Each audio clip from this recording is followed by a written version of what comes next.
Hey there guys, I hope you're all having a fantastic day. Thank you so much for clicking on this video and being here as we talk some movie news on the channel. So in today's video, we're going to be covering the following subjects. We're going to be talking about J.K. Rowling, the author of the Harry Potter books, is once again in trouble due to her controversial tweets. She has been reported to the police and could face legal trouble, and it could affect her career and the Harry Potter franchise going forward. Also, we're going to be discussing the brand new Fallout trailer that landed online for Amazon Prime Video. And to finish off, we're going to be talking about an upcoming R-rated animated Venom movie coming from Seth Rogen. So guys, if you are new around here, consider hitting that subscribe button so you can stay up to date with all the movie and streaming news we have going on this channel. And with that down, we're going to be jumping into our first topic here on Comic Flick News. Guys, we're going to start off with a rather controversial subject here. Generally, I try to stay away from these kind of topics on the channel because it just stirs up a hornet's nest, but when it directly affects the media and content we could be getting in the future, then I always like to report on it. But guys, let's read into it and see what's going on with J.K. Rowling. So, shocking, J.K. Rowling reported to the police for alleged transphobia. So J.K. Rowling, known for stirring controversy with her views on the trans community, may soon face legal repercussions. The Harry Potter author has been reported to the police by a radio presenter, sparking a new wave of debate. So author J.K. Rowling's stance on the trans community has divided Harry Potter fans worldwide, leading to a significant backlash against the once beloved writer. In recent years, Rowling's comments have fueled further discord, as many interpret her remarks as anti-trans rhetoric. So yeah, it seems all too often that J.K. Rowling and her name is involved in this kind of controversy of her tweets going on online. It doesn't only just affect her, it affects the Harry Potter franchise as well. It's turned a lot of people off to, watching Harry Potter and kind of being involved within that fandom due to the things that she said, whether you agree or don't agree with it. And we're going to talk a little bit about the Harry Potter reboot series going forward and how this could affect that a little bit later in this article. But let's keep reading for now. So, Rowling, often referred to she who must not be named, within certain Harry Potter fan circles, remains steadfast in her opinions. However, her controversial statements may now have legal repercussions. Yeah, so when it comes to charging J.K. Rowling with this kind of hate crime, I don't think that it's ever going to happen. It's going to be very unlikely anyway. Due to how much power, wealth and fame that she has in the entertainment industry, money can buy better lawyers. It's unfortunate, it's the way the world works. If you've got money, you can buy better legal representation. And like I say, she just has a lot of power and wealth. And trying to get her stuck with this kind of hate crime allegation to her name is going to be very, very difficult. But you never know, it could happen, but I just don't see it being likely. So, during a recent interview with Byline TV, broadcaster India Willoughby disclosed that she has filed a police complaint against Rowling for alleged transphobia. Willoughby claims that Rowling repeatedly misgendered her online amid an ongoing feud, prompting her to report the author to Northumbria Police. So guys, we have an interview clip from India Willoughby talking about the alleged transphobia from J.K. Rowling. So let's take a look at that clip and see what India Willoughby has to say about J.K. Rowling. J.K. Rowling has definitely committed a crime. I'm legally a woman. She knows I'm a woman, and she calls me a man. It's a protected characteristic.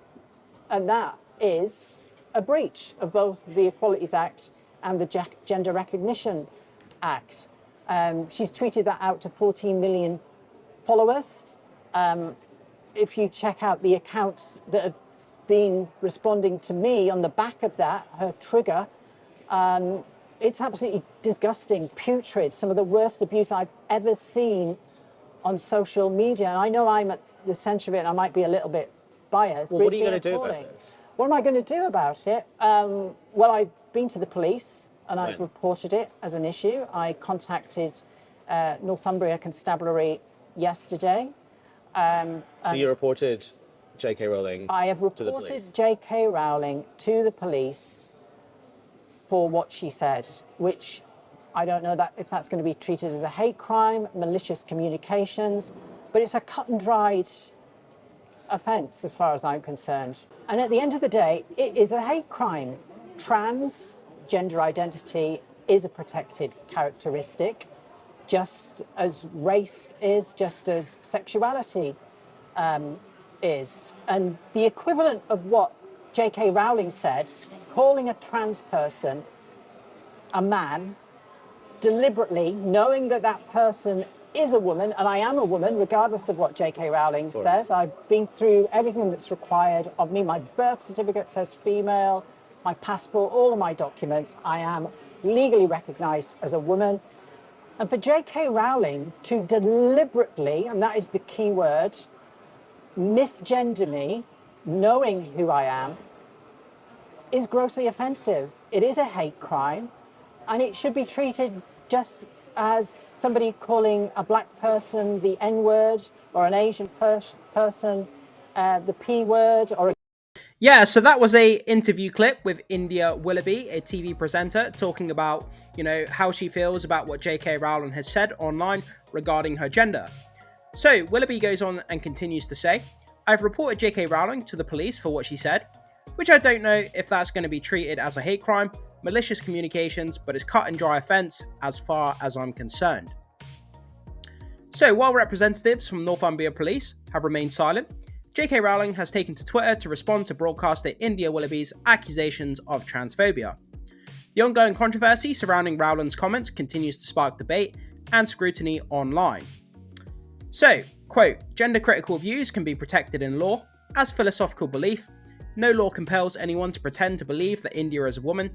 Aware as I am that it's an offence to lie to law enforcement, I'll simply have to explain to the police that, in my view, India is a classic example of a male narcissist who lives in a state of perpetual rage that he can't compel women to take him at his own valuation."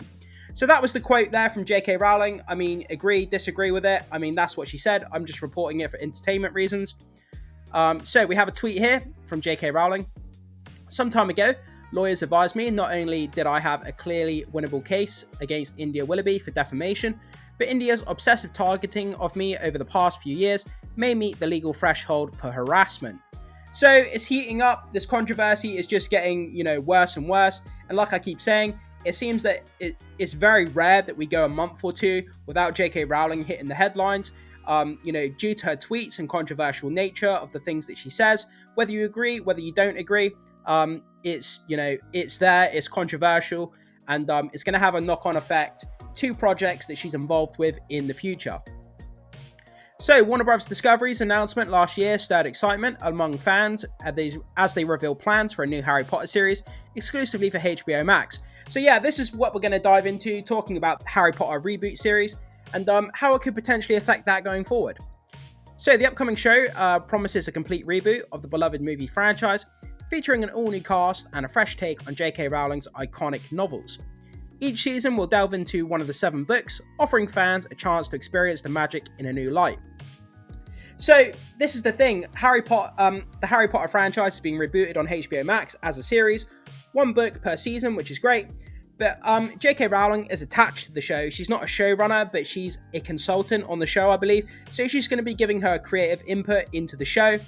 But the thing is, if this controversy continues to stir around her name, is Warner Brothers going to take a look at J.K. Rowling and think, it's not a good thing to have her on the show?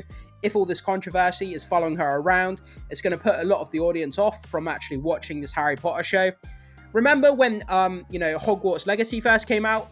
And, a couple of days before the game was announced, all over Twitter, before the game was released, all over Twitter, people, there was tweets all over the place about people boycotting the game. But the game went on to sell record amounts of, copies, which is insane. And the battle on Twitter between people boycotting the game and not boycotting the game, and it was absolute war zone. And the same thing's going to happen when this Harry Potter show is going to come out. It's just going to happen.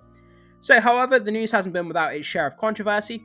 Rowling's involvement in the project has sparked backlash from some fans, despite HBO chairman Casey Bloys dismissing concerns as very online conversation at the time. The decision to reimagine the beloved series has divided opinions among Potterheads, with many questioning the need for a reboot when the original films are still cherished by so many. Yeah, the Harry Potter IP is such a valuable IP, and there's so many Potterheads around the world. It's a money-making machine, so of course they're going to reboot the Harry Potter franchise at some point.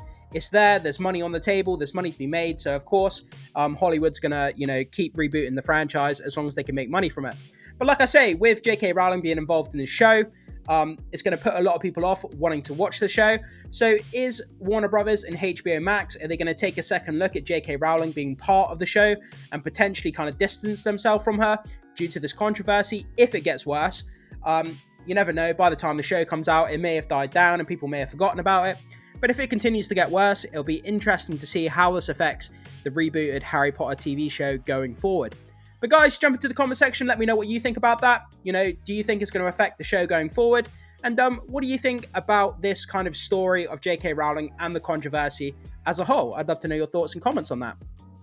And with that story down, guys, we're going to be moving on to our second topic of today's video, which is going to be the brand new trailer for the Fallout TV show due to land on Amazon Prime. So, landing over here on the Fallout article, welcome to the post-apocalyptic wasteland. Fallout official trailer unveils vault doors opening. So, Prime Video's faithful adaptation, official Fallout trailer, released, promising dark humor and expansive world building. Prime Video unveils official trailer for the Fallout series, based on the beloved video game franchise from Bethesda. Scheduled to premiere in April, the trailer teases a mix of action, comedy, and weirdness. So yeah, back when we first heard that Fallout, the TV series, was coming to Amazon, I was so excited.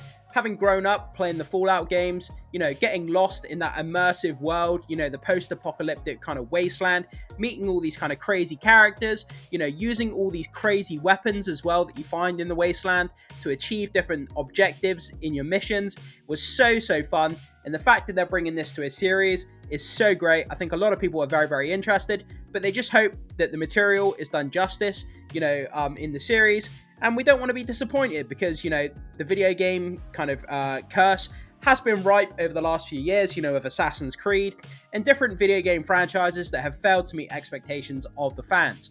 But let's keep going and see what we can read into this new Fallout trailer.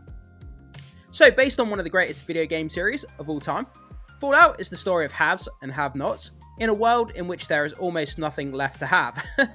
So 200 years after the apocalypse, the gentle denizens of luxury Fallout shelters are forced to return to the irradiated hellscape their ancestors left behind, and are shocked to discover an incredibly complex, gleefully weird, and highly violent universe waiting for them.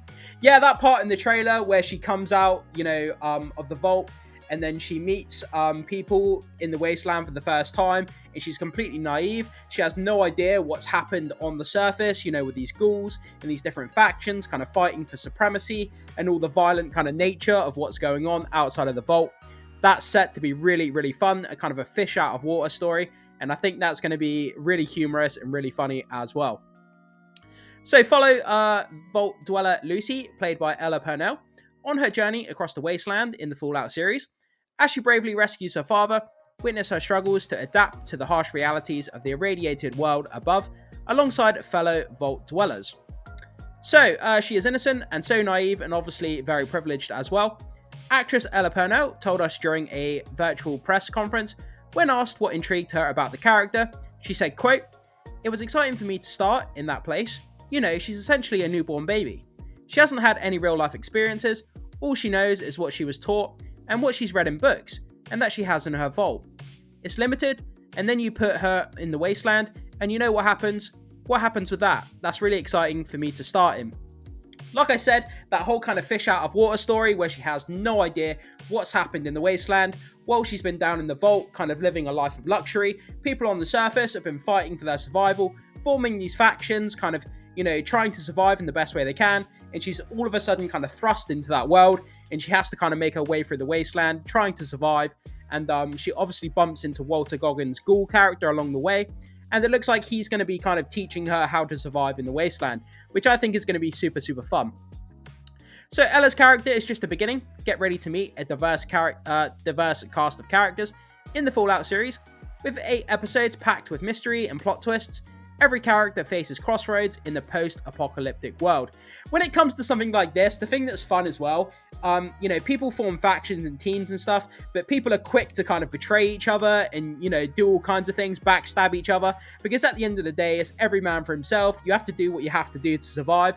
So during the series, there could be a point where, you know, our Vault Dweller is kind of betrayed by the ghoul, or maybe the ghoul was kind of up to a larger scheme. You never know at this point. We'll have to wait and see how it plays out, but that story is going to be very interesting.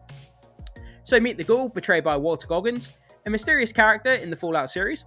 While Goggins couldn't attend the press conference, he shares insights about his role in a recorded message, adding a layer of intrigue into the enigmatic character. So, quote, "The Ghoul is in some ways the poet Virgil in Dante's Inferno. He's the guide, if you will, through this irradiated hellscape that we find ourselves in the post-apocalyptic world. He is a bounty hunter, an iconic bounty hunter. He is pragmatic, he is ruthless, he has his own set of moral codes, and he has a wicked sense of humour. Much like me, no, he's a very, very complicated guy, and to understand him, you have to understand the person that he was before the war. He had a name, his name was Cooper Howard, and he had a vastly different person than the Ghoul that you've seen so far." Yeah, that's going to be interesting to see Walter Goggins' character before the bombs were dropped, before the nuclear wasteland, came about. What was he like? What was his family life like? What was he like as a person? And how did he change, after the nuclear apocalypse? And that's going to be really, really fun to see that kind of evolution of his character. So over the course of the show, through his experience back in the world before the nuclear fallout, you will understand how the world was, and he is the bridge between these both worlds, and I hope you enjoy. Like I said, seeing that evolution before the fallout to after the fallout of his character is going to be one of those central threads to the show, which I think is going to be fantastic. I can't wait to see how that plays out. So, the Fallout series premieres on April 11th, one day ahead of schedule on Prime Video. Directed by Jonathan Nolan and Kilter Films, the first 3 episodes kick off the season's thrilling journey. Executive producers, writers, and co-showrunners Geneva Robertson Dwart and Graham Wagner bring their creative vision to life. I believe that isn't the whole series dropping in one go? Instead of it playing week by week, I believe that they're dropping the entire Fallout series, the first season, in one go, which is kind of worrying because usually when that happens, that means the show's not that good. They don't believe it can sustain a week-to-week audience, so they just drop the show in its entirety. But we'll have to wait and see. Maybe it's one of those shows that you have to binge the entire show, like you would with the game. You sit down and just play it for hours on end. Maybe that's the best way to consume it. And they thought, let's drop all the episodes so that everybody can binge it, and that's the best way to enjoy it. So we'll have to wait and see how that plays out. But yeah, guys, so that's kind of Fallout, and that's what's going on with the trailer and the season. And it looks amazing. A fish out of water story, as I've already said. But it's going to be humorous, it's going to be fun, it's going to be violent, everything that we want in the Fallout show. The VFX look insane, the characters look great, and I can't wait to see how this plays out. I really hope it doesn't disappoint us, because the beloved Fallout franchise, is right up there with the best games ever made. But guys, let's go on to our third and final subject of this video, where we're going to be talking about Seth Rogen creating a R-rated Venom animated movie, which is going to be awesome. So guys, we're going to be checking this out from comicflicknews.com. Seth Rogen developing R-rated animated Venom movie. Yeah, at the moment, Sony and, Marvel, they're really diving deep into all their Spider-Man characters. We've had Morbius, we've had, Madam Web, we've had the Spider-Verse movies, we've had the mainline Tom Holland Spider-Man movies with Marvel. And, it looks like they're going to be diving into this animated Venom movie, which is kind of cool. And the fact that it's R-rated is going to be awesome as well. And they're developing a Venom game for PlayStation, I believe. So they're going really, really hard on the Venom character. Obviously, we have Venom 3 coming up with Tom Hardy as well. So, no stranger to adapting R-rated comic book properties, Rogen brings his expertise to the table once again. Seth Rogen is diving into a world of comic book adaptations, once again with reports surfacing about his involvement in an R-rated animated movie for Sony.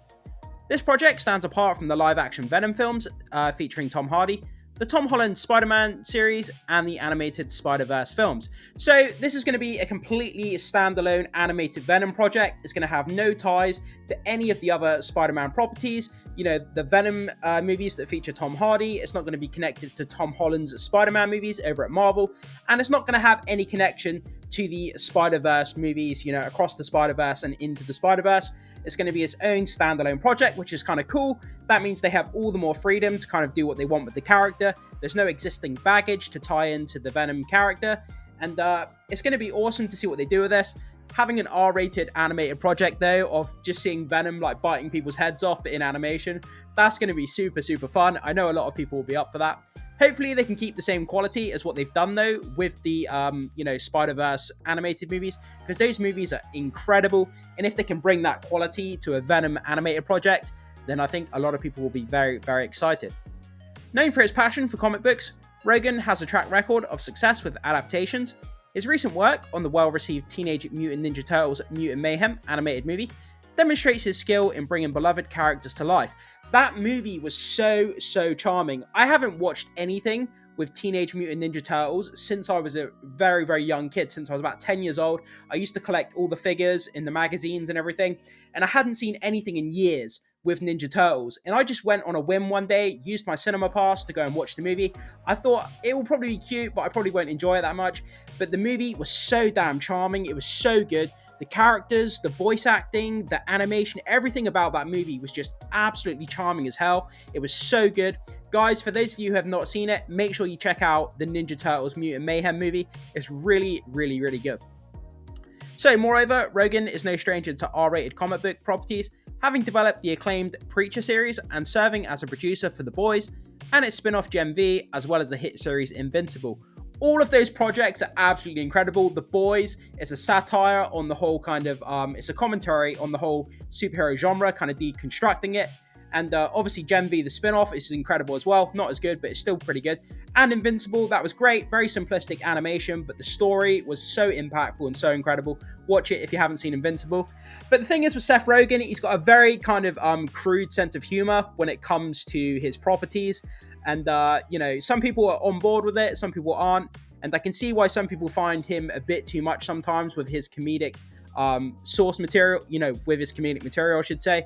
For myself, I think he's quite funny, he's quite good, but sometimes he does miss the mark. But then again, doing humor, it is not going to hit everybody the same way, and humor is very hard to land with everybody. And, you know, some jokes work, sometimes they don't. So we have an awesome picture here from the animated Venom. This is potentially what they could go for if they want to go for the classic look of what Venom used to look like in the Spider-Man series. But who knows what type of animation style. Is it going to be more classic, kind of like this image?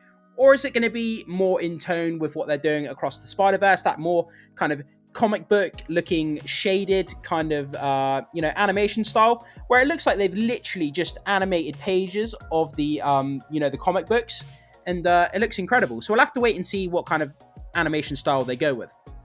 So, news from Giant Freaking Robot, known for accurate scoops like Donald Glover's appearance in Across the Spider-Verse, reveals that Seth Rogen is in the process of writing an R-rated Venom animated movie for Sony. This project is set to complement Sony's live-action Venom films, similar to how Spider-Man Into the Spider-Verse coexisted with Tom Holland's Spider-Man movies in the MCU. In addition to Seth Rogen's R-rated animated Venom movie in the works, reports suggest that Insomniac Games is developing a Venom video game set for release in 2025. Yeah, I thought that was the case. I mean, the Spider-Man games on PlayStation, Spider-Man 1 and 2, and then you have the Miles Morales kind of spin-off as well. Those games are absolutely insane. The story, the graphics, the plot, the character arcs, just the gameplay, everything about it is it's just a masterpiece of sort of games and, you know, the storytelling that goes into it. And the fact that they're developing a Venom kind of spin-off game in that universe, I think people will absolutely love it. Given the popularity of the Venom movies, translate that into a Venom game and keep the quality the same as the Spider-Man PlayStation games, then I think you're onto a winner. It will sell like hotcakes. I mean, who doesn't want to jump around as Venom, biting people's heads off, using all of his powers and just doing kind of crazy stuff, you know? So these leaks have sparked anticipation among fans eager to immerse themselves in this symbiote's world. Absolutely. All the kind of crazy stuff that he does, all the powers he brings, and yeah, great times. So meanwhile, Tom Hardy's Venom 3 is slated for release later this year on November 8th, promising another thrilling installment in the live-action series. Cannot wait. I didn't enjoy Venom 2 as much as I enjoyed Venom 1, but I'm still anticipating Venom 3 to be good. I can't wait to see what they do with it. Tom Hardy is a fantastic actor, and he always brings the heat. So it's worth noting that Venom has a rich history in animation, dating back to his appearance in the beloved Spider-Man the Animated Series from 1994, which I believe that picture we looked at above is from. The character's enduring popularity continues to captivate audiences across various mediums. Absolutely, people love the Venom character. He's so good, and people have been wanting, you know, Tom Holland versus Venom on screen for a very long time. Whether they're going to ever give it to us, they've teased it. You know, they've teased it in a post-credit scene with Tom Hardy and Venom crossing over into the same universe as Tom Holland, and they've teased us, but it's like, at some point, they have to give us that fight on screen. It would make all the money in the damn world, and they know it. and they keep teasing us with it, but I'm sure we'll see it sooner rather than later. But anyway, guys, so yeah, Seth Rogen developing an R-rated animated Venom project. What do you think about this? Is this something you would be interested in? Is it something you don't really care about because it's animated? Let me know your thoughts, comments, and opinions down below. Thank you so much for watching, guys, and I will see you soon. With that down, we've come to the end of the video. But guys, if you enjoy my content, consider coming over to my channel, being a subscriber, and checking out my other videos. And with that, thank you so much. I will see you soon.